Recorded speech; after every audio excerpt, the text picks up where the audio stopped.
అందరికీ నమస్కారం. వృశ్చిక రాశి వారికి జనవరి నెల మొత్తం కూడాను ఎట్లా ఉంటుందయ్యా అంటే అనుకూలంగా ఉంటుంది. అంటే వీళ్ళకి అనుకున్న పనులు అనుకున్నట్లుగా అవుతూ ఉంటాయి. అనుకున్న స్థలానికి కొంత వెనక ముందు అయినా వెళ్తారు. కాకపోతే ఆలస్యం చేయడం వల్ల వీరి మీద కాస్త చెడు దృష్టి పడే అవకాశం ఉంటుంది. అంటే ఇక్కడ ఎట్లా చెప్పాలి అంటే ఈ రాశి వారికి సమయానికి వీడు రారు అన్న ఆలోచన మీరే ఎదుటి వారి దగ్గర తీసుకొచ్చుకుంటారు.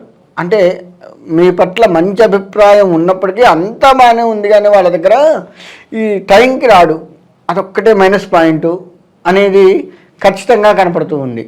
కాబట్టి అదొక్కటి మార్చుకొని ఎదుటివారు మీకు ఇచ్చిన సమయానికంటే కూడా ఒక 5-10 నిమిషాల ముందుగా వారి దగ్గర ఉండి వారికి కనపడితే బాగుంటుంది.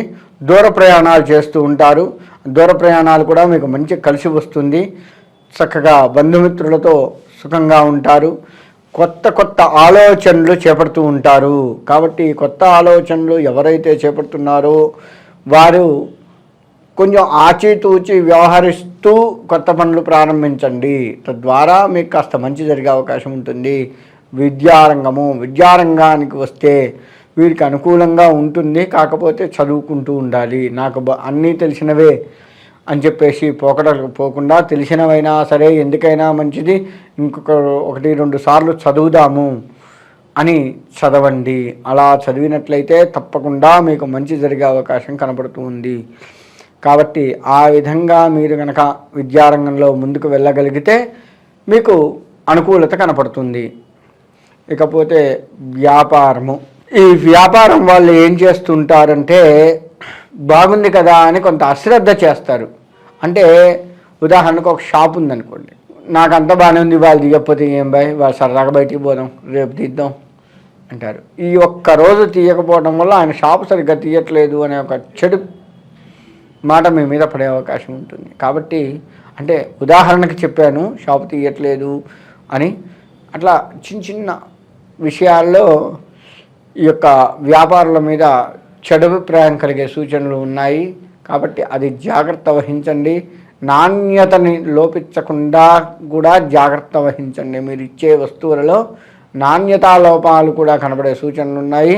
అది కూడా లేకుండా ఈ వ్యాపారస్తులు కాస్త ముందుకు వెళ్ళినట్లయితే ఇప్పుడున్న పేరు ఇంకా ముందుకు సాగే అవకాశం ఉంటుంది. కాబట్టి వ్యాపారస్తుల దగ్గర మంచైనా చెడైనా ఉన్న పేరు ఇక ముందు కూడా వీళ్ళిట్లే చేస్తారు అనేది పడి ఉంటుంది. కాబట్టి అందులో జాగ్రత్త వహించండి ఆ ఒక్క విషయంలో.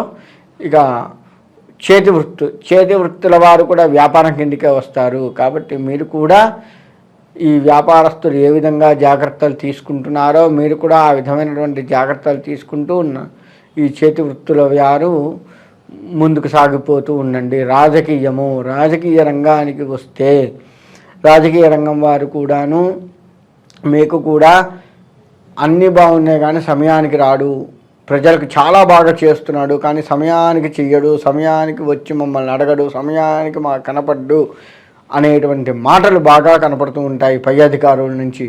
కాబట్టి ఆ విధమైనటువంటి ఇబ్బందులు పడుతూ ఉంటారు. కాబట్టి అది కాస్త ఈ రాజకీయపరమైనటువంటి వాళ్ళు సరిచేసుకోండి. తద్వారా మీకు మంచి జరిగే అవకాశం కనపడుతూ ఉంది. ఇకపోతే ఉద్యోగస్తులు కూడాను సమయపాలన పాటించక కొంతమందికి పంచికొట్టేది ఉంటుంది. అంటే వీళ్ళు సమయానికి రారు అని చెప్పేసి ఇప్పుడు అన్ని ఉద్యోగస్తులకు కూడా టైం కోసం పంచికొడుతున్నారు. ఏ టైంకి వస్తున్నారు, ఏ టైంకి పోతున్నారు అనేది పంచికొట్టడము, ఫేస్ లుక్ తోటి ఉండడము, ఇటువంటి ఏవేవో చేస్తూ ఉన్నారు. అక్కడ మీరు ఆ సమయాన్ని వాడు మిమ్మల్ని ఎక్కువ గమనించే ప్రమాదం ఉంది. కాబట్టి సమయ పాలనని మీరు తప్పించే ప్రమాదం ఎక్కువగా కనబడుతుంది. కాబట్టి కాస్త దాన్ని సరిచేసుకుంటూ ఉన్నట్లయితే మీ ఉద్యోగానికి ఢోకా ఉండదు. మీకు బదిలీలు అయ్యే అవకాశం కనపడుతూ ఉంది. అక్కడ కూడా మీరు ఇక్కడ సమయపాలన పాటించకపోయినా మీకైతే బదిలీ తప్పదు. ఒకటి. రెండోది, ప్రమోషన్లు తగ్గుతాయి.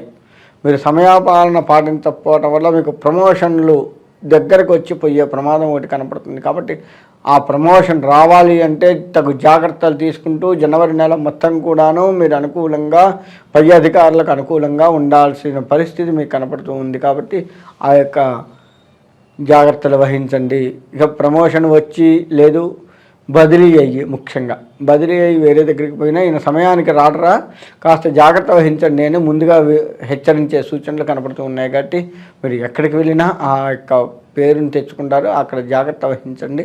అట్లయితే ఆ పేరు మాసిపోయి కాస్త మీ మీద మంచి అభిప్రాయం కలిగే అవకాశం ఉంటుంది. ఇకపోతే ఉద్యోగస్తులు చెప్పాను కదా, ఆ ఉద్యోగస్తులు ఆ విధంగా మెలకువతో ఉంటే బాగుంటుంది. మీరు అంటే ఒక రకంగా చెప్పాలి అంటే ఈ రాశివారు అన్ని రకాలుగా కూడా బాగుంటుంది, కానీ సమయపాలన పాటించరు. రియల్ ఎస్టేట్ రంగం కూడా అంతే. ఇక్కడ రియల్ ఎస్టేట్ రంగం వ్యాపారులు చేసేది కూడా సేమ్, సమయానికి రారు, ఓపిక తక్కువ వీళ్ళకి. ఈ రంగంలో ఉన్నటువంటి వారికి ఓపిక తక్కువ. ఎందుకంటే ఇప్పుడు కస్టమర్ల మీద మీరు ఆధారపడి ఉంటారు. మీరే సమయానికి వెళ్ళకపోతే ఆ కస్టమర్ని ఇంకొకరు చేజిక్కించుకునే ప్రమాదం కనపడుతుంది. కాబట్టి ఆ విధమైనటువంటి ఇబ్బంది పడకుండా రియల్ ఎస్టేట్ రంగం వారు కాస్త ముందుకు వెళ్తూ ఉండండి, అంతా బాగుంటుంది. ఇక కస్టమర్ల విషయంలో రియల్ ఎస్టేట్ వాళ్ళు ఒకవేళ ఆలస్యంగా వచ్చినా మీరు తొందరపడకండి. తొందరపడి వాళ్ళని ఇబ్బంది పెట్టి ఇంత లేట్ అది దాన్ని గట్టిగా కటువుగా మాట్లాడే ప్రయత్నాలు చేసే సూచనలు కనపడుతున్నాయి. దాన్ని కాస్త తగ్గించుకునే ఓపికగా ఉన్నట్లయితే భవిష్యత్తు మీదే మంచిగా ఉంటుంది. ఇకపోతే రాజకీయ రంగంలో కూడా సమయపాలన పాటిస్తూ ఉన్నట్లయితే పై అధికారుల మన్ననలు పొంది మీ యొక్క నియోజకవర్గానికి కానీ మీ రాష్ట్రానికి కానీ మీకు కానీ మంచి చేసే అవకాశం కనపడుతూ ఉంది. కాబట్టి రాజకీయ పరంగా ఎంత జాగ్రత్త వహిస్తూ సమయపాలన పాటిస్తూ ఉన్నట్లయితే అంత మంచి జరుగుతుంది. అంటే ఓవరాల్గా చెప్పాలి అంటే ఈ రాశివారు మొత్తం కూడా వీరి జనవరి జీవితం మొత్తం కూడా ఎట్లా ఉంది అంటే టైం మీద ఆధారపడి ఉంది. ఒక రకంగా చెప్పాలి అంటే టైం సెన్స్ కనుక లేకపోతే డల్ అవుతూ ఉంటారు. టైం సెన్స్ని పాటిస్తే మీరు ఉన్న ఆనందాన్ని కాస్త పెంచుకుంటూ ముందుకు వెళ్తారు. కాబట్టి మీరు ఆ యొక్క దైవాన్ని నమ్ముతూ మీరు ముందుకు వెళ్ళినట్లయితే మీకు మంచి జరిగే అవకాశం ఉంటుంది. కాలభైరవుణ్ణి బాగా నమ్మండి. ఈ రాశివారు కాలభైరవుణ్ణి బాగా కనుక నమ్మినట్లయితే కాలభైరవుడికి సంబంధించినటువంటి ప్రదక్షిణ నమస్కారాలు కనుక చేసుకున్నట్లయితే తప్పకుండా మీకు మంచి జరిగే అవకాశం ఉంది. కాబట్టి మీరు ఆ విధమైనటువంటి స్వామిని నమ్మి టైం సెన్స్ పాటిస్తూ ముందుకు వెళ్ళి మీ యొక్క జీవితం మొత్తం కూడాను ఈ నెల మొత్తం కూడాను మీకు అనుకూలమైన పరిస్థితులని తెచ్చుకుంటూ సుఖంగా ఉండాలి అని కోరుకుంటూ సెలవు తీసుకుంటాను.